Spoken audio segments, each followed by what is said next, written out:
Okay, welcome everyone. We are going to go ahead and get started. Thank you all for joining today. I'm so happy to see so many folks interested in today's topic. As I just mentioned about a minute or so ago, we have folks on Facebook, YouTube, one or two people right in the Zoom with me. But I'm happy to see so many folks joining because this is a very unique topic and actually one of my favorite strategies that I like to talk about. And that is the $1 million baby strategy. And for me, when I talk about it, I love it because it's so unique. It's a revolutionary way for families to think about leaving a legacy, whether that's to your children, your grandchildren, your nieces, your nephews, or really any of the children in your life that you care so much about. And the $1 million baby strategy was introduced in the best-selling book, How Money Works, Stop Being a Sucker, as you can see here on the screen. It's the first financial education book that anyone at any age and at any learning level can enjoy and benefit from, literally anywhere from age 10 to age 100 and everyone in between. And speaking of the number 100, the book has now been featured on over 100 prominent TV shows, including CNBC, CBS, ABC, Fox, and many others. Also, the book, How Money Works, Stop Being a Sucker, has received a rare endorsement by a national nonprofit called the Heartland Institute of Financial Education. That national nonprofit specializes in promoting financial literacy for college-age students as well as the workplace. So we're happy to get that endorsement by the Heartland Institute. And then, of course, the book has been all over the web. So if you're on social media, please follow How Money Works on Instagram for weekly tips and practical ideas. The handle is at How Money Works Official. And just know that all of this, the book and the education that we do, is all of a part of an exciting mission, which is to make the knowledge of how money works, which is an absolutely critical life skill that we don't learn in schools. We want to make it accessible to every family and every parent, which brings us to our topic today. So, if there's about to be a new little baby in your life, again, regardless of whether that's your child, your grandchild, or a new niece or nephew, I think most adults, most of us parents, we always want that child to have a better life than we did. I know that I do. I'm a mother of three beautiful children. I grew up very poor, very hard times, probably not unlike many of you. And I always known that as I became a parent, I wanted my children to have an absolute much better life than I have had. And that's a natural desire.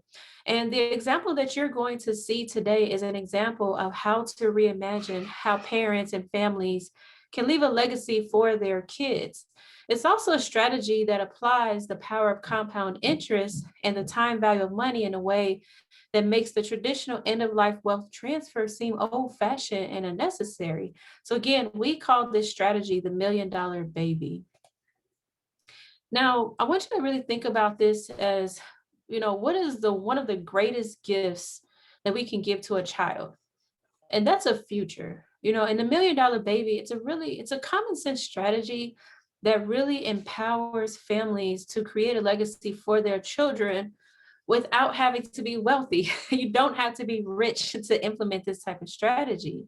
And if you would have guessed that only 20% of children alive right now will actually receive an inheritance. And that's probably actually even lower now that so many people have faced the challenges of 2020.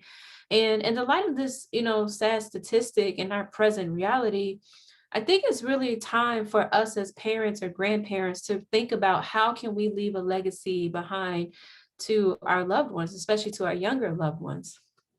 So what is this strategy? Think about it. If you want to give your children $1 million at their retirement, which of these options is more likely for you? Now, this is a rhetorical question, but just think of it. Now, do you think that you can just find $1 million and save it and accumulate that amount of money and give that to them, when they become adults and, that, again, you saved enough to do that? Or would it be easier to develop a plan to save just a fraction of that amount for each child while the child is actually still young? So I know that it is really hard for retirement age parents to try to leave an inheritance for adult children. Especially with senior citizens living longer, and pretty much almost all of their financial resources and their savings, they really need that money to cover expenses, for medical bills and long-term care and to live, just to cover expenses to live a prolonged life that we expect people to have. And that's what we look at longevity, living a lot longer nowadays because of all these medical advances. Having such a long life in a way can actually prevent you from even leaving an inheritance behind, the old school way. So if it's so hard to leave an inheritance today, one thing I always tell parents and grandparents is, well, why not use the greatest financial asset that your child has? And that is actually time. These youth, the young ones, they have an entire life of it. They have years that we could take advantage of when we're talking about trying to accumulate money for it. So we talked about in my other classes the power of compounding interest and the rule of 72, but really just taking those ideas of, if we were able to grow money on top of money for over a 60-year time frame, what does that look like? So let's kind of break that down and I'll recap a couple of those strategies from the previous classes. First of all, the Million Dollar Baby leverages three simple money concepts. The first is the power of compound interest, which basically says your money will grow interest with interest paid on top of interest. The second concept is the time value of money, which just says that money saved today is worth more than money saved tomorrow because of inflation. And the third is wealth protection. And this is where we really want to safeguard our money from being used into the future. And we can do that with a legal document called a living trust. So this is one of my favorite quotes from Nelson Henderson, in which he said, "The true meaning of life is to plant trees under whose shade you do not expect to sit." So let's kind of look at these three concepts and how you can apply that into a strategy to save money for your children in retirement, for their retirement. And so we're going to go through two examples today between Dana here and Hector. These are both characters out of the book, out of the How Money Works, Stop Being a Sucker. And so what we really want to look at is, could you use those money principles that I just mentioned, that you'll learn today? How can we do that to save $1 million, whether that's for your child or your grandchild?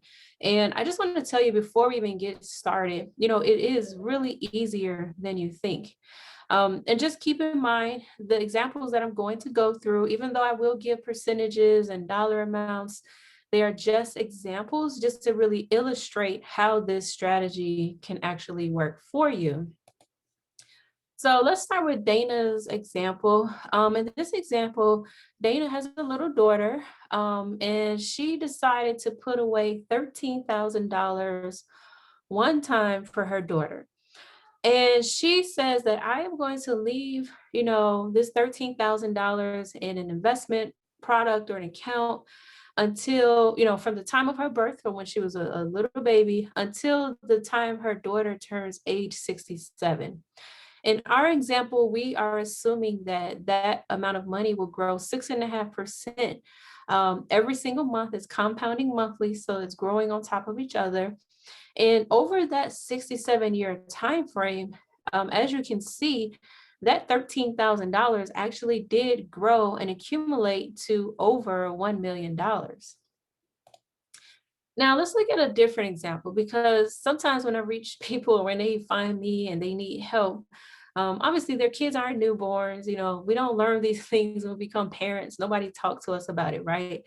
So what if, you or someone decides to gift, that same amount of money to a high schooler who, instead of being setting aside $13,000 at birth, now we're actually starting at age 18 because for whatever reason, we just waited until, in her example, that her daughter graduated from high school. So with the same parameters of $13,000 growing at 6.5% annual interest that's compounded monthly, that same amount of money only accumulated to just over $300,000 by the time her 18-year-old daughter turned age 67.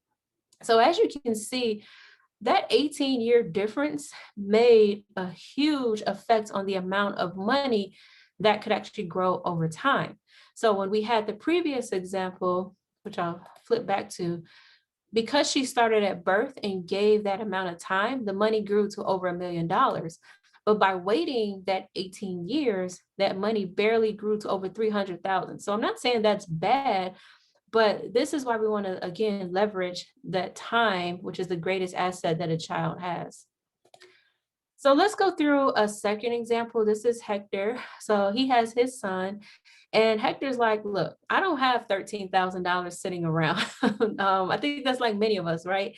But he still wants to set aside money so that his son, when his son turns 67, will be able to retire with $1 million.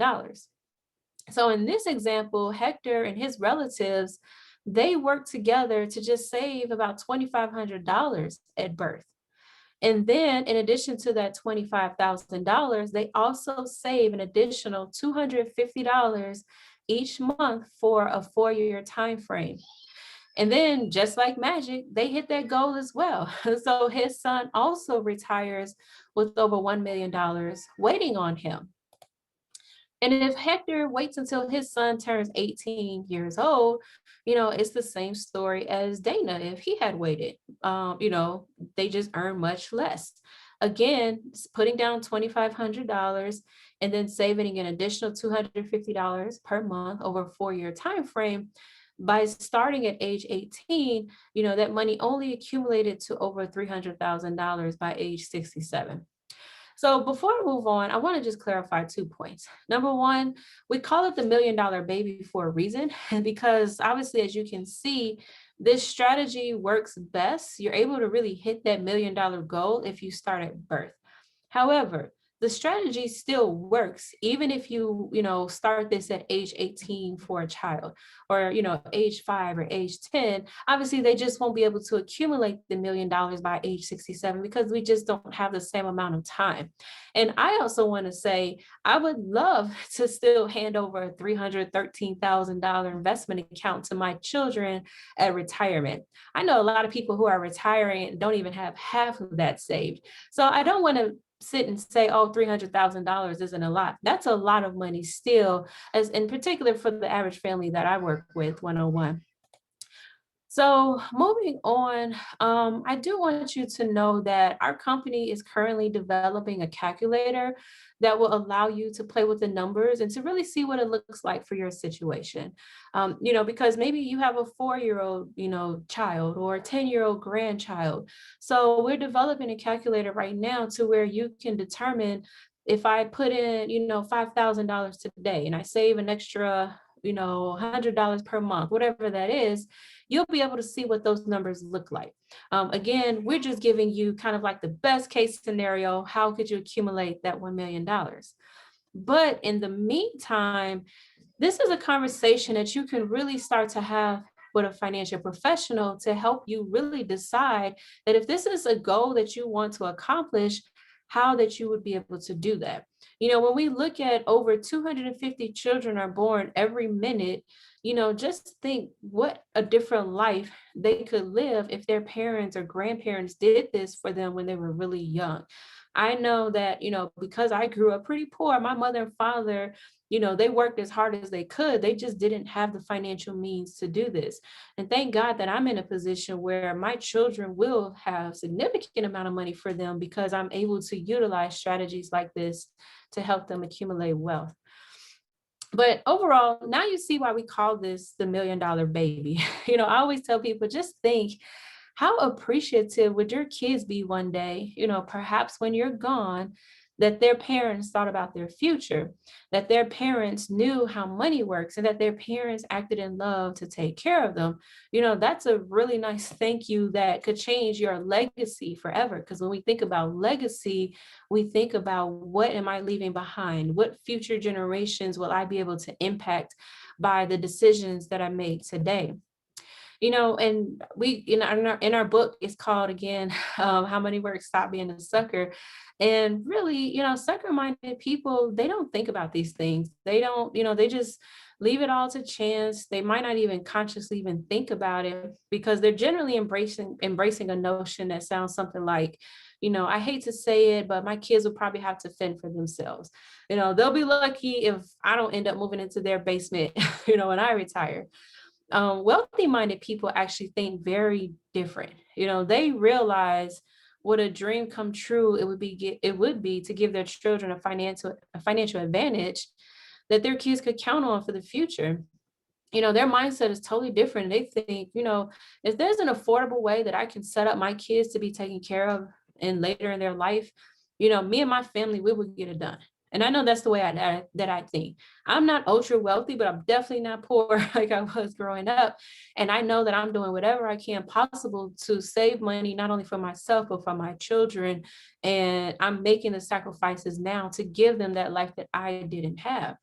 And the wealthy, I'm sorry, the suckers, they just accept limitations. They don't think or know of any other possibilities.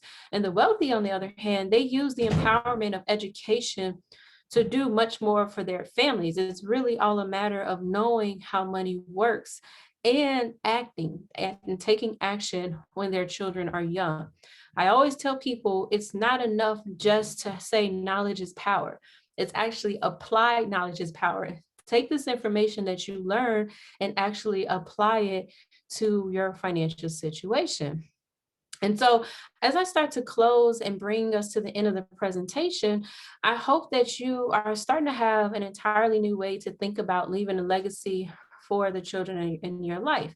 And instead of feeling regret at the end of our lives at how little we have to give, we only need to give a little at the beginning of their lives. And then one day down the road, no matter how many mistakes they make along the way, they will appreciate you and they'll be like, wow, look at how much you were able to provide.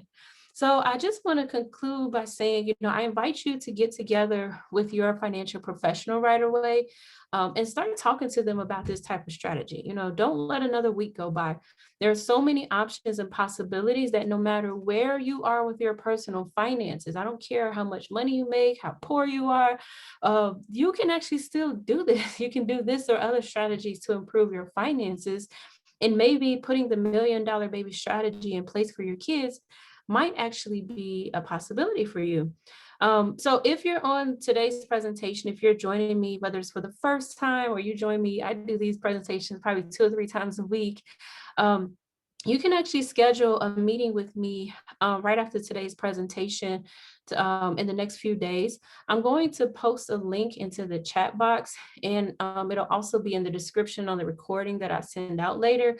But if you do not have a financial professional that you already currently work with, I'll be happy to connect with you and to see how I could personally be a resource. I'm a licensed financial professional. I've been in the financial services industry for over 15 years now. And I, always want to offer my resources and skill sets that I use in working with my clients one-on-one to help anyone. If you're serious about talking more about the $1 million baby strategy, or even just in general about your finances, I would be happy to be a resource to you. It doesn't matter where you are in the country. I work with clients nationwide, but I posted a link, bit.ly/talk to Shantae. If you would like to connect with me, we would have a 30-minute phone consultation. It's completely free. And again, I would be able to talk to you one-on-one about your current financial situation and what your goals are.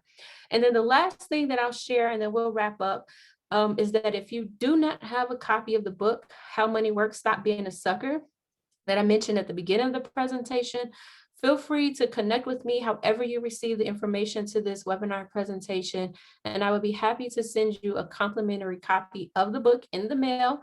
All I ask is do not request a copy if you're not going to read it. People like free things, I get it, but please don't waste that resource. There's a lot of people who want to learn about money, they want to improve their finances, and I'm happy to give you all a free resource, but only request it if you are actually going to read the book and hopefully implement some of the things that you learned from the book. So that's all I have for today's presentation. We always try to keep these between 20 to 30 minutes, quick and simple. Again, if you want to connect with me, feel free to use that link that I posted and schedule a time to have a phone conversation with me. Otherwise, keep checking your emails and notifications for any of my upcoming classes. So until next time, you all have a great day.